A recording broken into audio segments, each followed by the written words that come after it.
Outstanding ইন্টেলিজেন্সের মাধ্যমে উনি গোপন খবরের ভিত্তিতে একটা ইন্টেলিজেন্স ইনপুট আসে যে এখানে সন্দিরাম দেববর্মা, বাবার নামটা কি? বাবার নাম শ্রী ক্ষীরোদ দেববর্মা, তুই ব্যাকলের এখানে তার জুমের ভেতরেই ঘটনাটা হয়েছে এবং সন্দিরাম দেববর্মা এই ঘটনাটাতে জড়িত। তো অ্যাকর্ডিংলি আমাদের ইন্টেলিজেন্স ইনপুটস এবং এভিডেন্সের উপরে তখন সন্দিরাম দেববর্মাকে আমরা আটক করি এবং আটক করে তাকে আমরা ইন্টারোগেশন করি।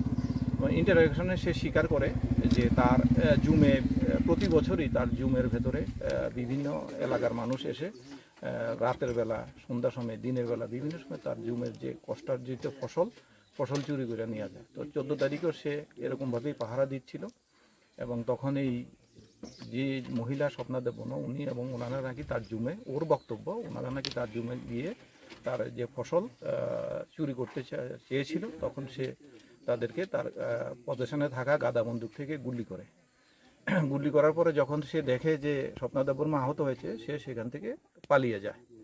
তারপরে তাকে আমরা জিজ্ঞাসা করি যে তুমি কোথায় বন্দুকটা রেখেছো, তখন সে বলেছে যে জুমের পাশেই একটা জঙ্গলের ভেতরে সে লুকিয়ে রেখেছে। তখন আমরা তার কাছে আমরা জানতে চাই যে তুমি বন্দুকটা যেখানে ঘটনাটা করেছো সেই জায়গাটা বন্দুকটাকে দেখাতে পারবে কিনা। তখন সে বলল যে হ্যাঁ, আমাকে নিয়ে গেলে আমি দেখিয়ে দিতে পারবো। তখন সাথে সাথে আমরা এসডিএম তেলিয়ামোড়াকে রিকুইজিশন দিয়েছে বড়বাবু যে একজন এক্সিকিউটিভ ম্যাজিস্ট্রেটকে নিযুক্ত করার জন্য, এবং পাশাপাশি বড়বাবু মুঙ্গিয়াগামী ব্লকের বিডিওকে রিকুইজিশন দিয়েছে 2 জন ইন্ডিপেন্ডেন্ট উইটনেস ব্লকের থেকে দেওয়ার জন্য। তো তখন ওনারা আসে, ওনাদের সামনে তাকে পুনরায় ইন্টারোগেশন করা হয় এবং তার ডিসক্লোজার স্টেটমেন্ট রেকর্ড করা হয় এবং সম্পূর্ণ তার ডিসক্লোজার স্টেটমেন্টটা এক্সিকিউটিভ ম্যাজিস্ট্রেট অঞ্জন দাস মহাশয় এবং 2 জন ব্লকের আধিকারিকের সামনে আমরা সেটা রেকর্ড করি এবং তারপরে সে আমাদেরকে লিড করে নিয়ে আসে যে ঘটনাস্থলে, এবং ঘটনাস্থলে পরে পাশাপাশি যেই জায়গাটাতে গভীর জঙ্গলের ভেতরে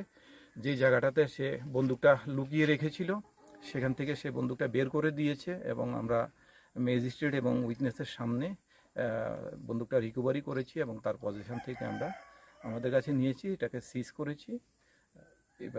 এটাই বক্তব্য।